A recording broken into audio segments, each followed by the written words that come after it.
thankfully, we are basically done with the modern industrialization mod. And this leads us into something fantastic. We now have infinite water, but what this really means is infinite singularities. And that's because advanced AE, well, requires a ton of singularities, but now there's armor, and the armor looks to compete with Mechanism's gear, Mechanism armor. It is called quantum armor. And just by looking at the upgrades alone, this armor looks absolutely insane. This is the quantum helmet, the quantum chest plate, and the quantum leggings and the quantum boots. All of this right here has a walking card and all kinds of descriptions describing all the ways that this works. Oh, this is going to be so fun. Now, of course, there's got to be a catch, right? Yes. And the catch is the crafting recipes are just absolutely insane, but doable. And we should be able to do it because of our progression through to get that stainless steel and make that water card.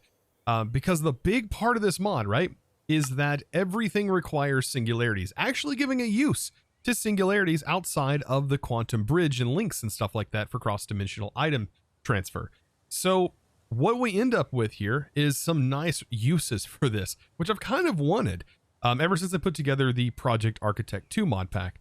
So this right here can be made through the matter balls. So this kind of makes it a little bit easier. It does use a little bit of lava to do this process, but we can produce a ton of these because matter balls reduce the cost of a singularity by a ton.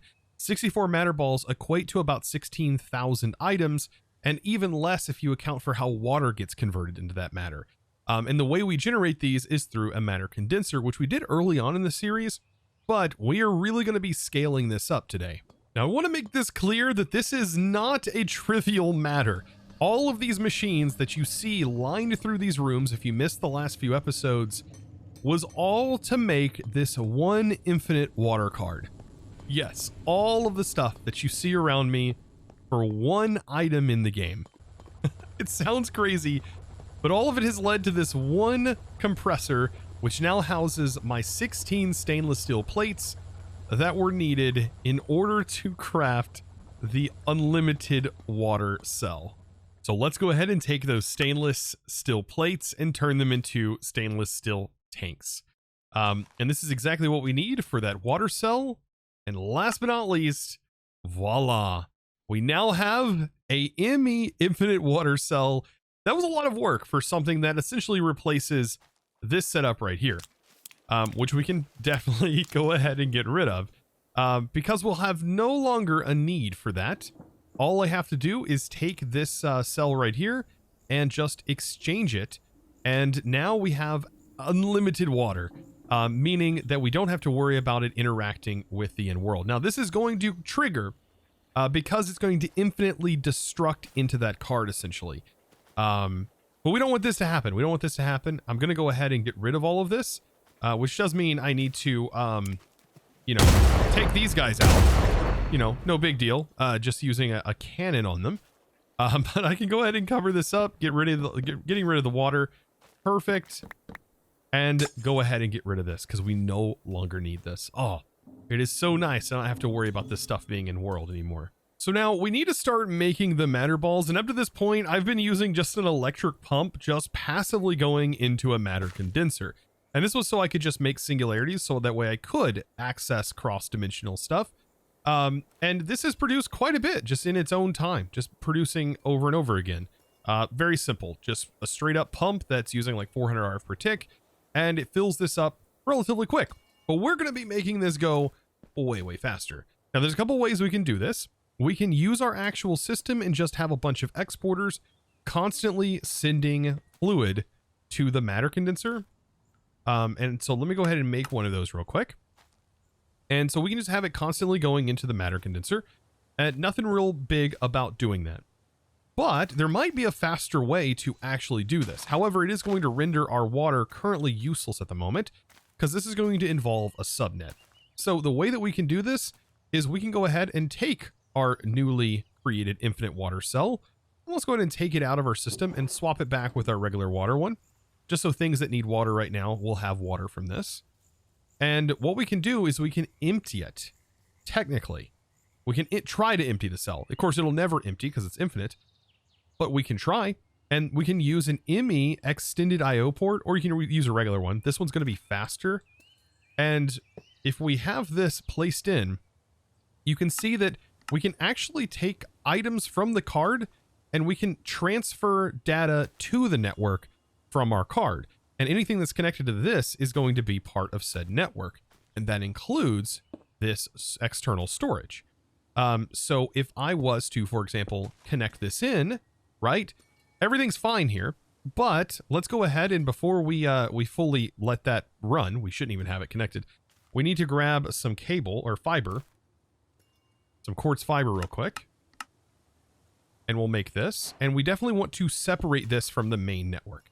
So by doing that, it is now in its own little network here, but it is going to use the power from our main network.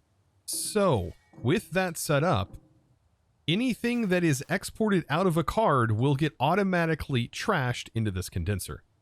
That's kind of what we want to happen. And this should be the fastest way of actually doing this.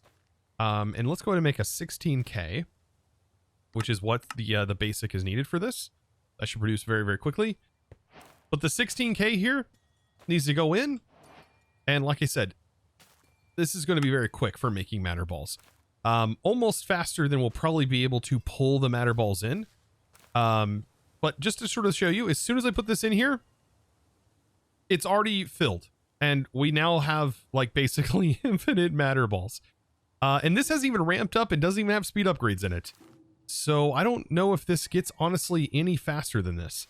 Something to keep in mind, by the way, on the matter ball production, you definitely want this going into a drawer and you want a void upgrade. You 100% need a void upgrade in here because this will flood your system. Now, I know I'm showing you with the matter balls, but let's go ahead and also test out how quickly this can make singularities. There is the ramping up. So it has produced, but let's put some speed upgrades in here. So we haven't even put the speed or the acceleration cards in here yet.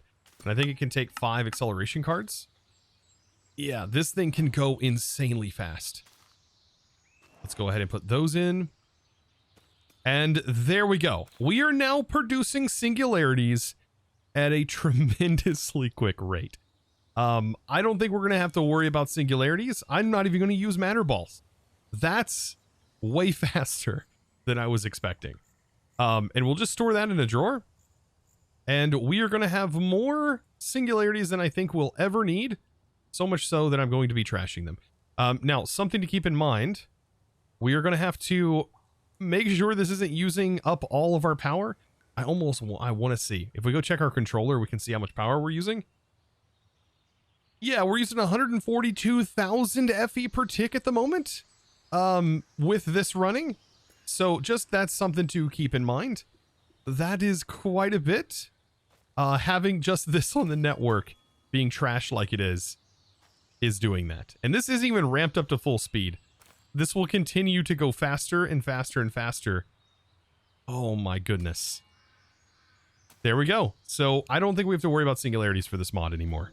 Let's go ahead and get this fully hooked up. I'm going to put an import bus on the bottom here. And we should probably take some of the acceleration cards out of that. I don't know. Actually, I'll leave the acceleration cards fully in here. And then over here, I will add my acceleration cards. And perfect. Now we are producing so many singularities. I don't know what we're going to do with them all. Well, actually, I do. We're going to be making quantum armor. Okay, so now for the fun part. Looking at the recipe for the quantum gear. So if we go to advanced AE, we can see we have a few ingredients we have to keep in mind. And let's go to the autocrafts for these, just to make sure we understand. So first things first, we need to make shattered singularities. This is going to require ender dust and skystone dust. And this is our first big problem. How do we get skystone dust? And this is actually hilarious how we get skystone dust. If you hit W on the guide, you can now see that skystone is obtained by placing an IMI annihilation plane on the world height limit. Yes, you see that correctly. You can gather skystone dust by placing an annihilation plane all the way up in the sky. So this process is going to be incredibly fun. I'm going to just bring regular ME cable all the way up to build height. Yes, all the way up there. And I should be able to place the annihilation plane up top once we get up there. So now I'm all the way up at build height, and I placed the annihilation in. Network is booting. And device is online. So it's technically working. And the only way to find this out and truly know is to check, because I went ahead and placed a barrel down here, and it says right there, there's 15. I hope this actually works. I mean, I don't know why it wouldn't work. And it went up to 16. There it goes. So I have an idea for this one problem, and that is going to be utilizing our wireless connector all the way up here. And then I can have 32 annihilation planes if done correctly. And that should produce a significant amount. Hopefully enough for this entire endeavor. So this is going to be 32 annihilation planes. Okay. I think that is going to be enough. I hope it to be able to generate quickly. We just line them up just like this. And I've got to place them in all on this. It's just going to be kind of painful getting all of these placed in correctly. And just like that, I have created a satellite. That's probably what it's going to look like from down here. Just a giant X in the sky. But it does look like I am generating these significantly faster. So 32 times as fast as I was before. So now that the Sky Stone is ready to go, Shattered Singularities should be doable now with a simple craft. Now, this is going to go in here, and I don't know if we can get this all done with just one of these reaction chambers. I'm thinking that we're probably going to need more than one of them, definitely to speed this process up, mainly because of this right here. So this is going to need to go into inscribers. We should set up an extended inscriber. That would be probably a little bit faster. And now with the extended inscriber in here, everything should be fine. We need auto export turned on. And this essentially will do 4 jobs at once, which is very, very fast. And so that is all ready. I think we just need to make the pattern now for crushing this, basically. So Shattered needs to go in the inscriber. That turns into a quantum infused dust. Very interesting. We'll put that in here. And then outside of this, there's a few more recipes that we need to worry about. So we now have quantum alloy, and quantum alloy requires these shattered singularities, but also require quantum infusion. And quantum infusion comes from this process right here, where we're expected to send in water and quantum infused dust for quantum infusion, which is a liquid. So we need somewhere to actually store said quantum infusion liquid. And we should be able to do that inside of a, let's see, a cell, a fluid cell. So let's take a fluid cell, and we need to grab that fluid and set it inside. And this will be used whenever we do our fluid crafts. Just place that in there, put the quantum in here, basically giving it a place to go.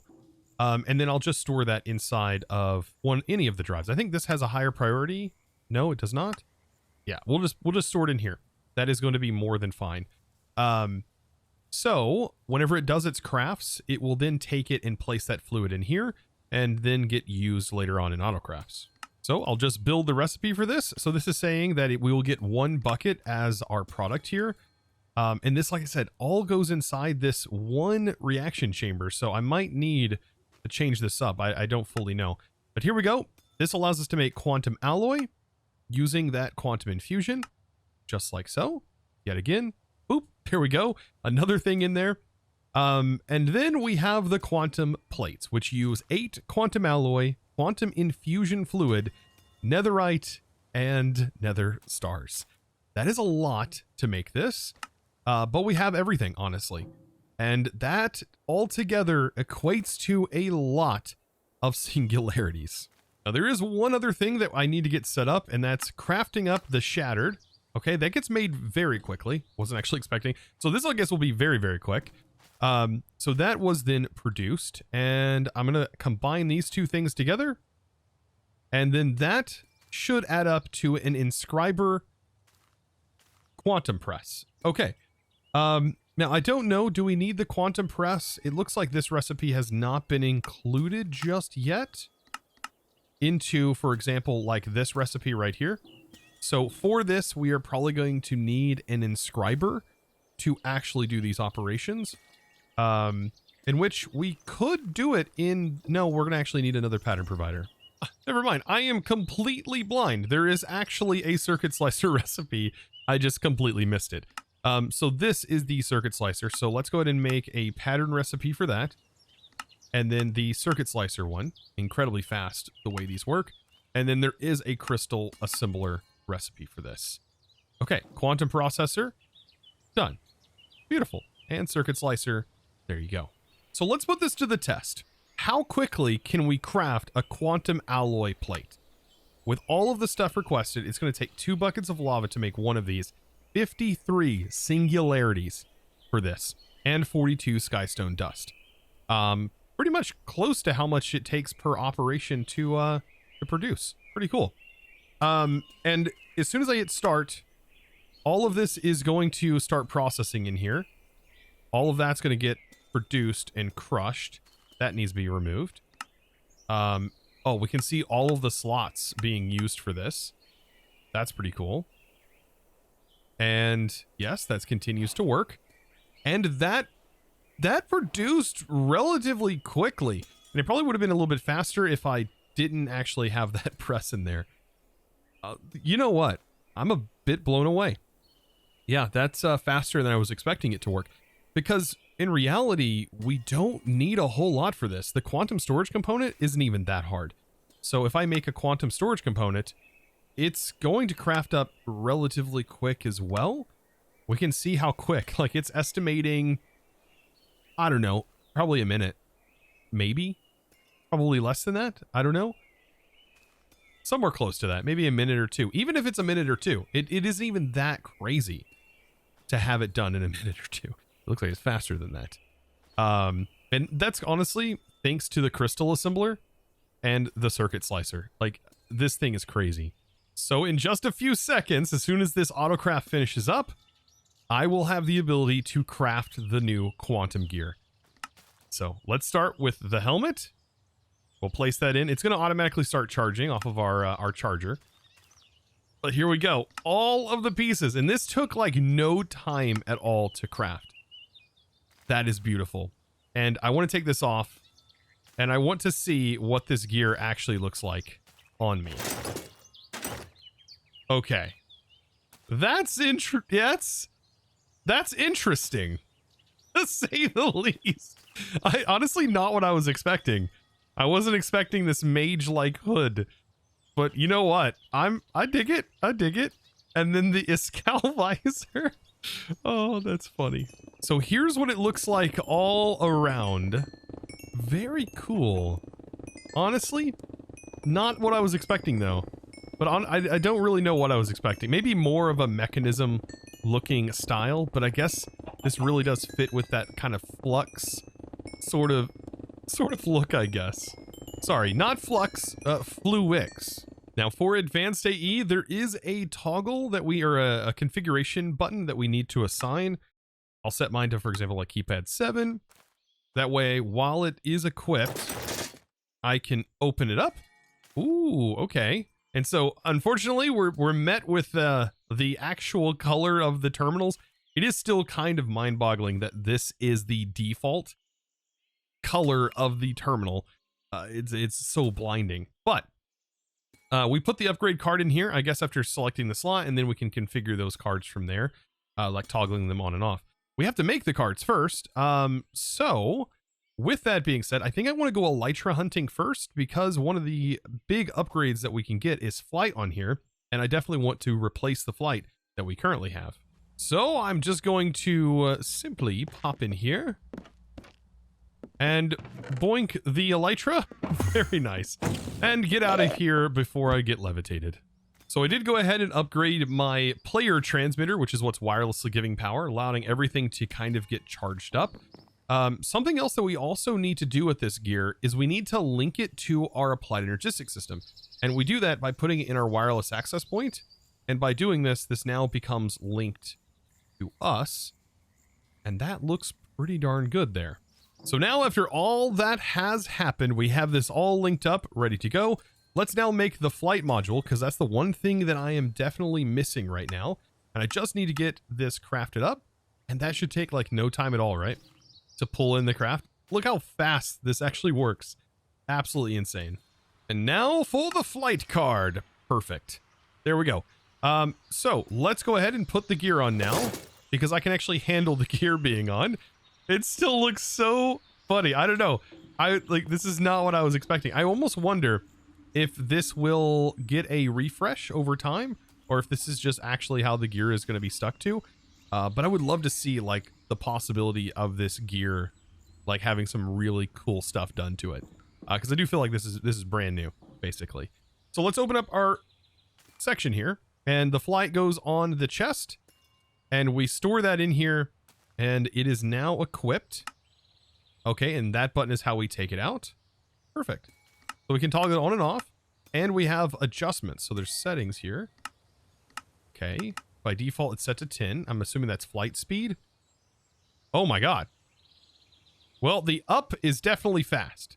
And so is the down.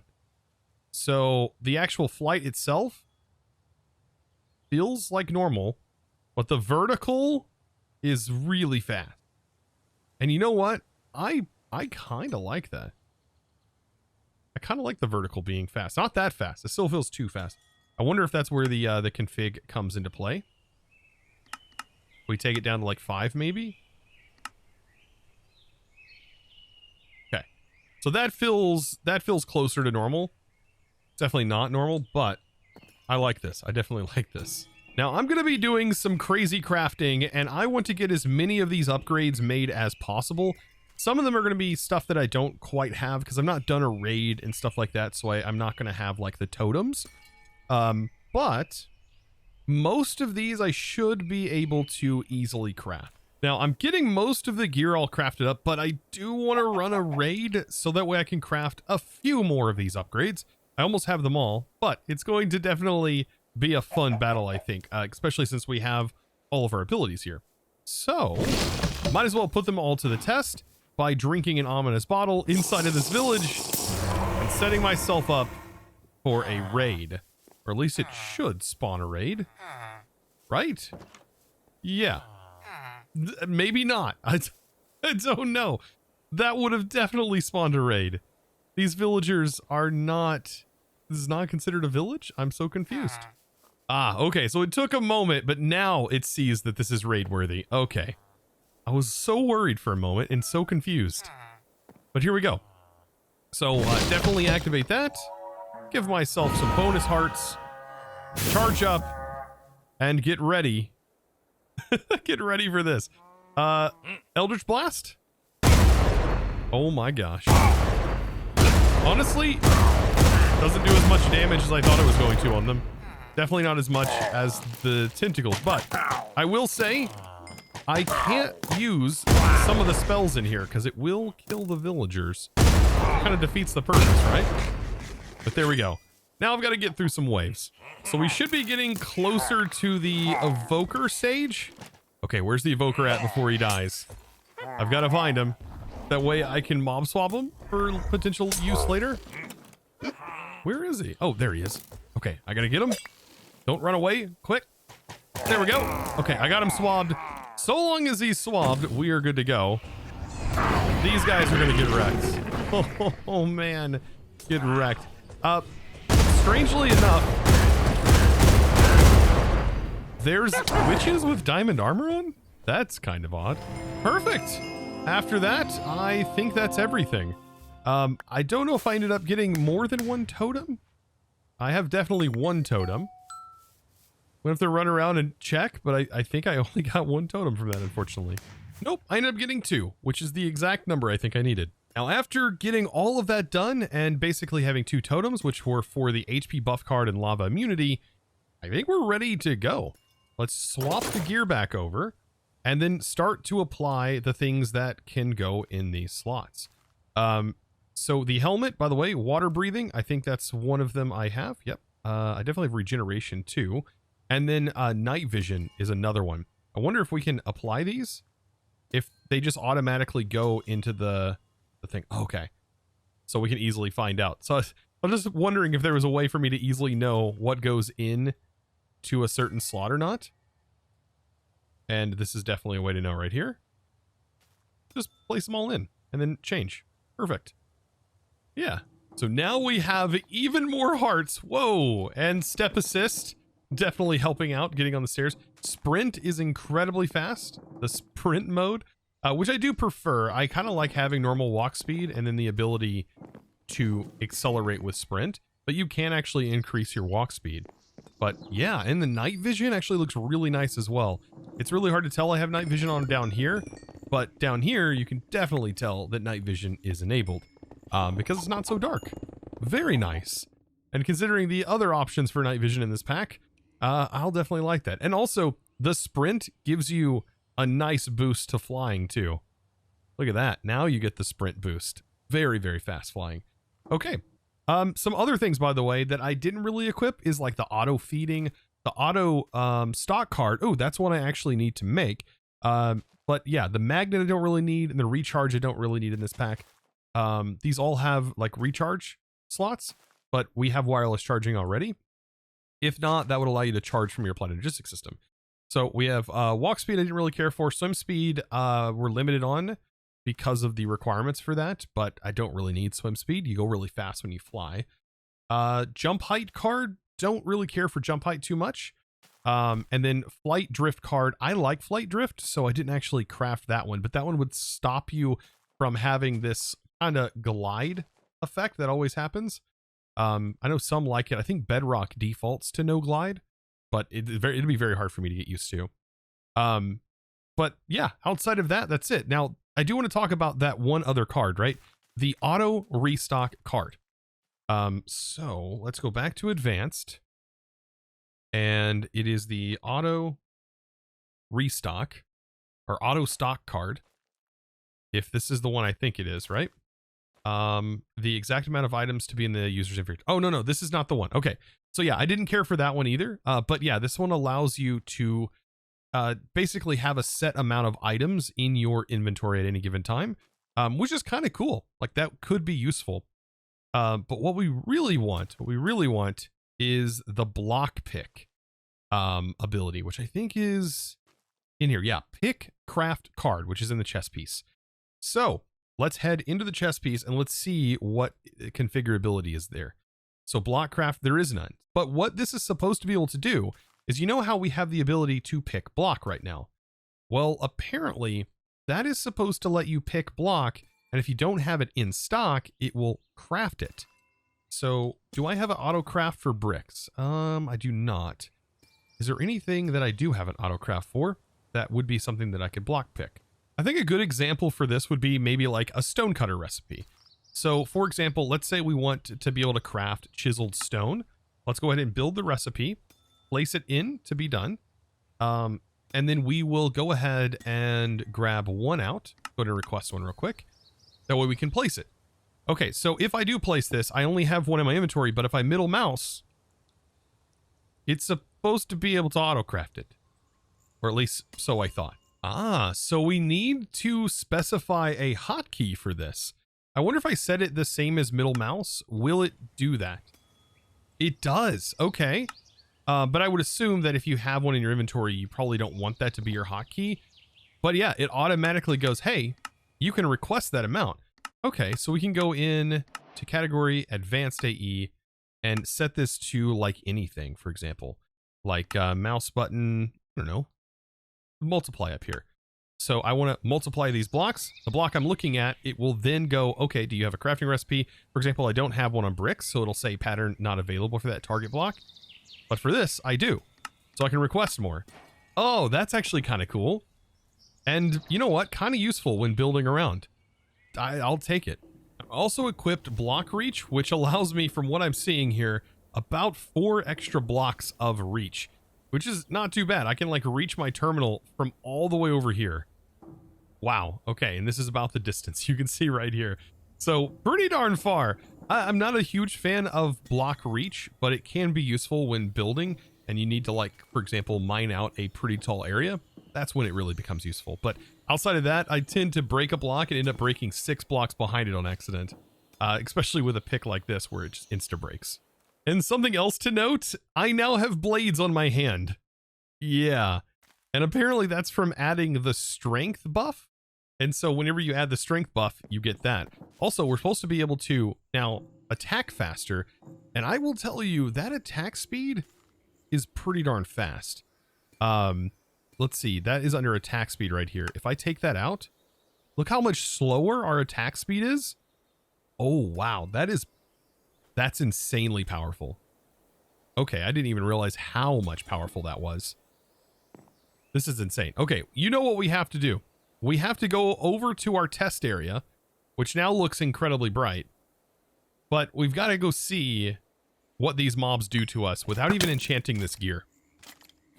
All right, I took absolutely no damage. The zombie doing nothing to me. The creeper, nothing. Hello. Okay. You know what? I think from normal mobs, we're looking pretty good.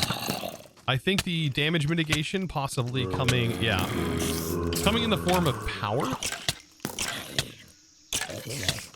But yes, the amount of damage we deal with this tool is insane. How about our fist?